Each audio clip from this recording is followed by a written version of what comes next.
What drives people to build lives in places where most of us wouldn't last a day? On the frozen edge of Antarctica, there's a tiny town with a school, a post office, and even a bank, built in one of the harshest environments on Earth. Or a desert town in Australia where nearly everyone lives underground, and thousands of miles away, in Ethiopia's Danakil Depression, people live where the ground boils, the air scorches above 49°C, and the landscape looks more like another planet than Earth. Would you dare call one of these places home? Let's dive into Villa Las Estrellas, in the Chilean Antarctic territory, is one of humanity's boldest attempts to build a permanent community in one of the planet's harshest environments. This tiny civilian settlement lies on King George Island in the South Shetland Islands, beside the Presidente Eduardo Frei Montalva base. As one of the few civilian towns in Antarctica, it houses families and support staff, serving as both a logistical hub and a provider of essential amenities for residents and visiting researchers. Founded in 1984, the outpost is equipped with modest but symbolic infrastructure, homes, a school, a post office, a small hospital, and even a bank, facilities rare for such a remote location. Life here is far from easy. Winters stretching from May to August bring sub-zero temperatures, fierce winds, and limited daylight. Population numbers drop sharply during this time, while in summer they rise to 80 to 150 people as research activity increases. Residents, support staff, and their families from different backgrounds form a small, diverse community that adapts to life in one of the world's most isolated places. Tuvalu is a small Polynesian island nation in the Pacific Ocean, located about halfway between Hawaii and Australia. It comprises 9 islands, 5 coral atolls, and 4 reef islands, making it one of the most geographically isolated countries in the world. With a total land area of just 10 square miles, 26 km², and a population of around 11,000, Tuvalu ranks among the smallest and least populated nations on Earth. Despite its size, Tuvalu is renowned for its coral reefs, turquoise lagoons, and palm-fringed beaches. Its culture is deeply rooted in traditional Polynesian customs, including dance, music, and handicrafts that reflect the island's rich heritage. Tuvalu remains one of the least visited countries globally, partly due to its remoteness, lack of direct flights, and limited infrastructure. This isolation has helped preserve both its environment and authentic cultural traditions. Historically, Tuvalu was under British administration until gaining independence in 1978. Today, the nation faces serious challenges from climate change and rising sea levels, which threaten the long-term habitability of its low-lying islands. Dallol, in Ethiopia's Danakil Depression, is often described as the hottest inhabited place on Earth. Lying near the Eritrean border in the Afar Triangle, this otherworldly landscape is shaped by intense geothermal activity and sits at the junction of 3 tectonic plates. The result is a surreal terrain of yellow sulfur fields, green acid ponds, and rust-red salt formations, unlike anywhere else on the planet. Access is difficult. The nearest town with basic facilities is hours away and conditions demand experienced local guides. With no infrastructure, vegetation, or water, survival here depends entirely on preparation. Dallol holds the record for the highest annual average temperature ever measured on Earth. About 34.4°C between 1960 and 1966, with daytime highs often exceeding 49°C. Ground surfaces can reach far hotter, making the land itself dangerous to touch. Despite its hostility, Dallol draws scientists and adventurous travelers fascinated by its alien beauty and extreme environment. Socotra is a remote archipelago in the Arabian Sea, about 380 km south of the Arabian Peninsula and 240 km east of the Horn of Africa.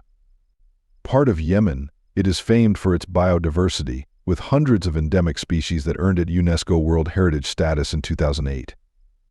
Often called the Galapagos of the Indian Ocean, its isolation has preserved a landscape found nowhere else. Access remains difficult, with limited flights whose availability depends on politics and weather. This remoteness has helped protect an ecosystem where more than 700 species exist only here, including the striking dragon's blood trees and bulbous bottle trees adapted to the dry season. Around 60,000 people live on the islands, mainly Socotra of Yemeni descent, sustaining themselves through fishing, herding, and small-scale farming. Their language, Socotra, is a South Arabian Semitic tongue, still largely unwritten and passed down orally. Socotra's history stretches back millennia.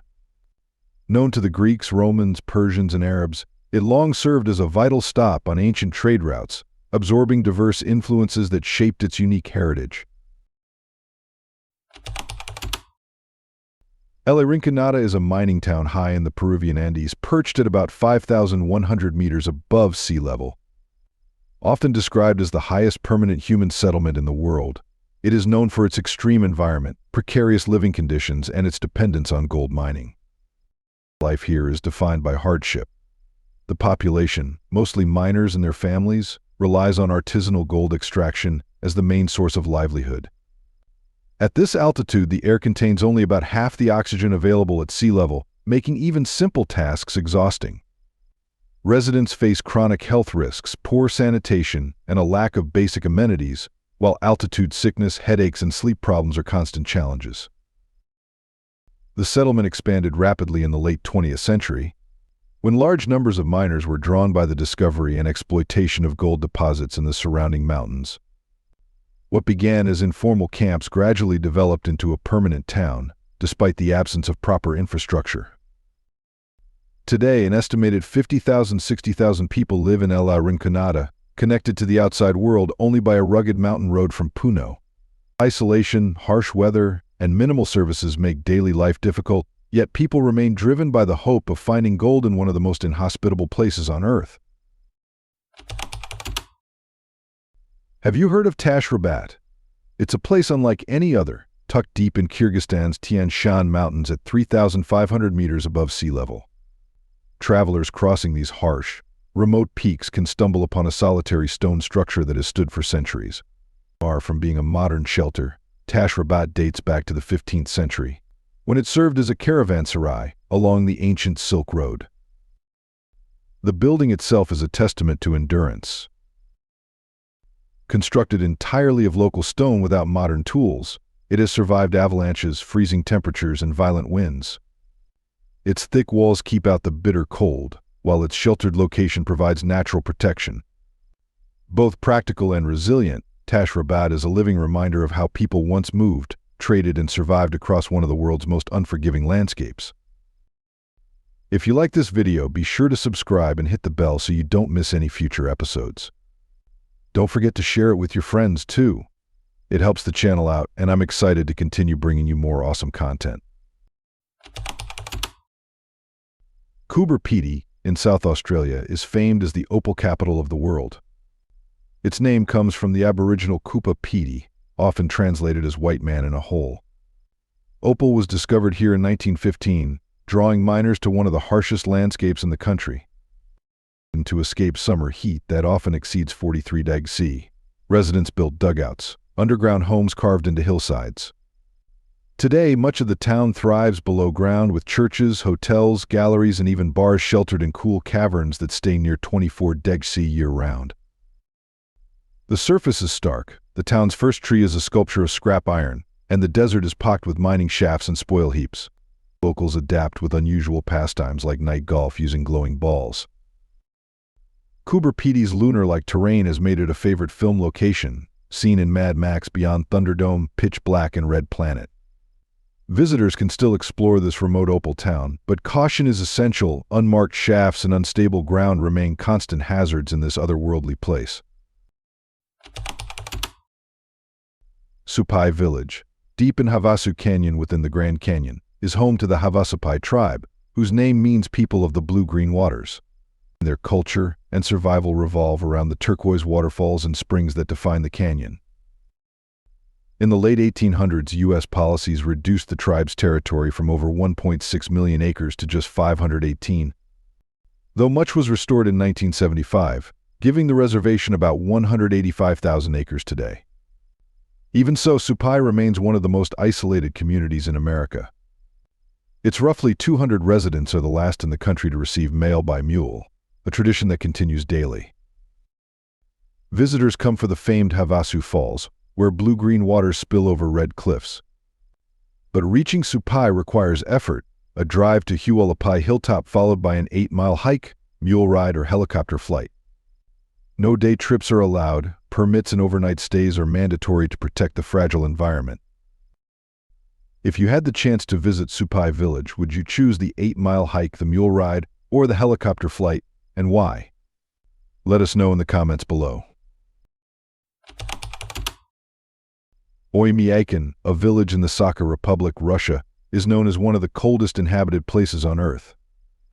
With a population of about 500 people, it sits in the Oymyakonsky district, far from the nearest city, Utqiagvik, more than 500 miles away.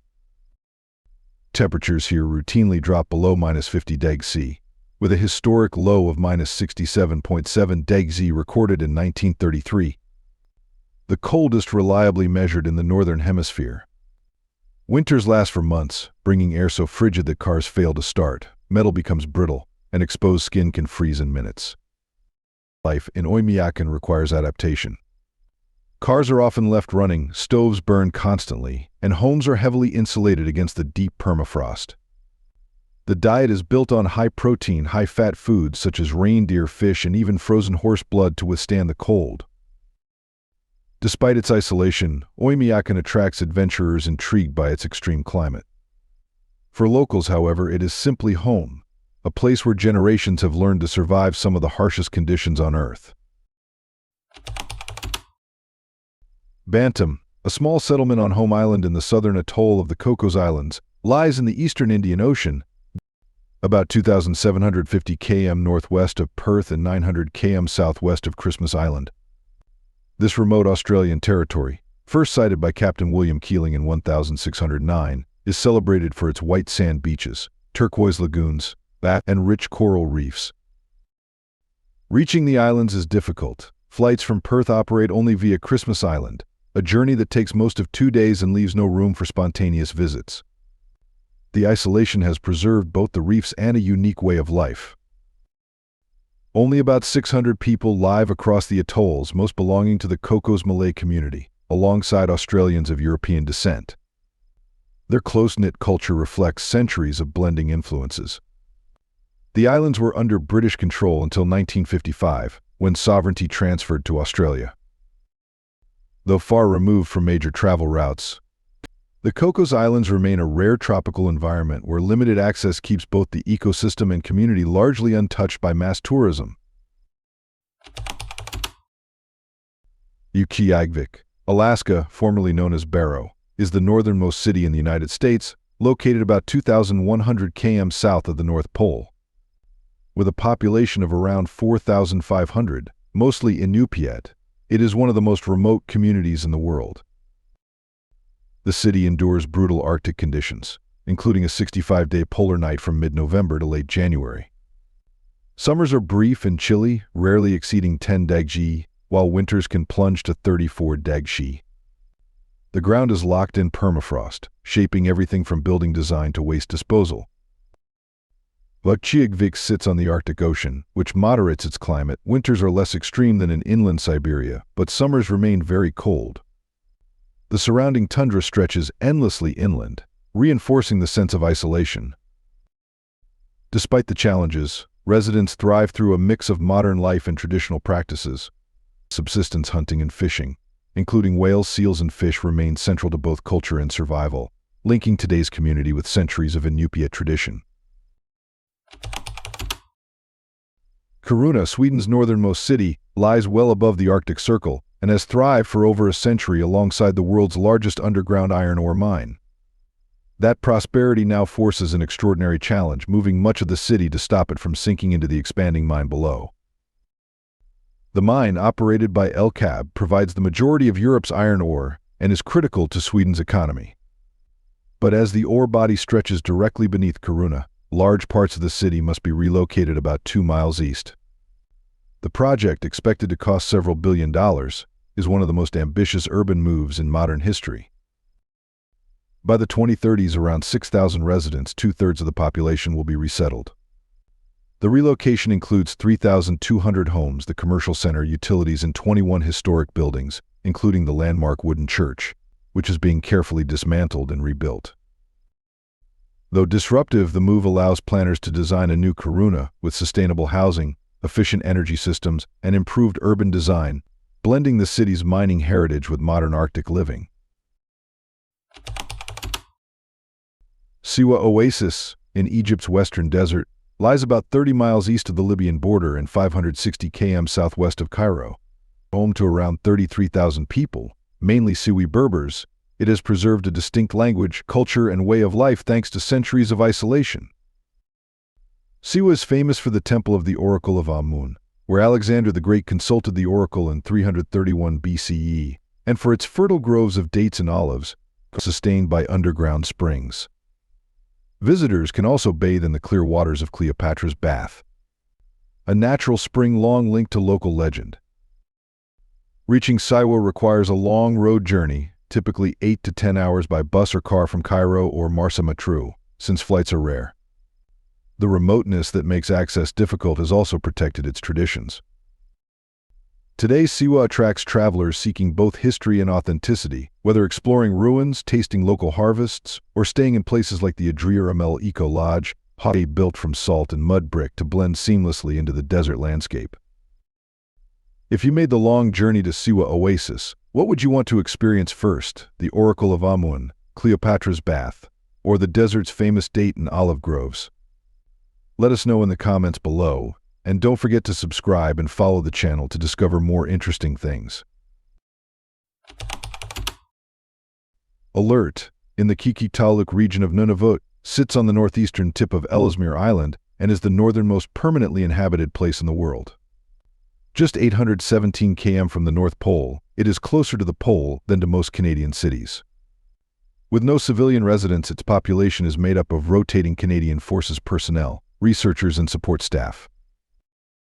Founded in the early 1950s, Alert became a Cold War listening post and weather station, later evolving into a key site for climate and atmospheric research. Its isolation is extreme. The nearest settlement, Grise Fjord, lies nearly 300 miles away, and access is only by military aircraft. The climate is brutally Arctic, with months of polar night and polar day, winter temperatures plunging below 40°C, and frequent storms. Residents face not only the cold but also regular visits from polar bears, a constant danger in this frozen environment. Despite the hardships, Alert remains vital for monitoring the Arctic environment and global climate change. Mêdog County, in the Tibet Autonomous Region of China, was long considered the most isolated county in the country.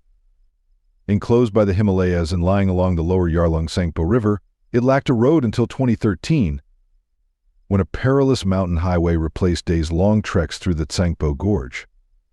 Even today, landslides and snow often cut it off, reinforcing its reputation for remoteness. Home to about 12,000 residents, mostly Tibetan, Mêdog covers over 31,000 square kilometers and spans dramatic elevations from subtropical valleys to alpine peaks. This produces multiple climate zones with rainfall of 2,000 to 5,000 m annually, the highest in Tibet, sustaining unique flora and fauna found nowhere else.